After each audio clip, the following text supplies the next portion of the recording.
రైతుకు బీమా వస్తూ ఉన్నదా?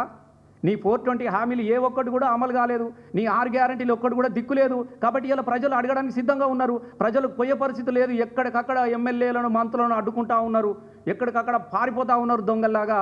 ఇలా ప్రశ్నలు ఎక్కడైతే ప్రజలు మాట్లాడతారో అని చెప్పేసి ఇలా ఒకవైపు మేము ఇది ఇచ్చినాం అది ఇచ్చినాం అని చెప్పేసి ఇలా ఈ సబ్జెక్టును అంతా కూడా ప్రజలు ఏదైతే అనుకుంటారో దాన్ని డైవర్ట్ చేయడానికి కోసము వ్యక్తిగతమైనటువంటి దూషణలకు ఇలా కేటీఆర్ గారి మీద కేసీఆర్ గారి మీద వ్యక్తిగత దూషణలకు పాల్పడ్డటువంటి కాంగ్రెస్ నాయకులను నేను సూటిగా అడుగుతూ ఉన్నా.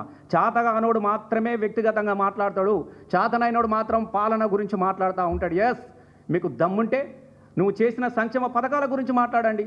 ఏం చేసిరా మీరు? 18 నెలలైనా ప్రాజెక్టు కట్టినవా? ఏమన్నా డాంబర్ రోడ్ వేసినవా? ఏమన్నా బిల్డింగ్ కట్టినవా? అసలు మీరు ఏం చేసిరో చెప్పుర్రి. కేసీఆర్ కొనసాగి తీసుకొచ్చినటువంటి సంక్షేమ పథకాలను కూడా అమలు చేయలేనటువంటి నిస్సహాయ స్థితిలో ఉండి పేర్లు మార్చుకుంటా ఊర్ల పేర్లు మార్చుకుంటా బతుకుతున్నారు తప్ప మీరు ఏ ఒక్కటి అమలు చేసిరని చెప్పేసి మేము అడుగుతా ఉన్నాం. ఇలా మాట మాట్లాడితే చాలు, ఓ మేము ఇందిరమ్మ ఇల్లు ఇచ్చినాం, మేము ఇందిరమ్మ ఏడిచ్చిరా నాయన. ఇందిరమ్మ ఇళ్ళ పేరిటే ఇసుకద్దంగా వ్యాపారం నడిపించుకుంటా ఉన్నారు కాంగ్రెస్ కార్యకర్తలు. నేను ఇది మీకు చాలా చెప్తా ఉన్నా. ఇందిరమ్మ ఇళ్ళ పేరిట కాంగ్రెస్ ఇసుక వ్యాపారం చేసుకుంటా ఉన్నది.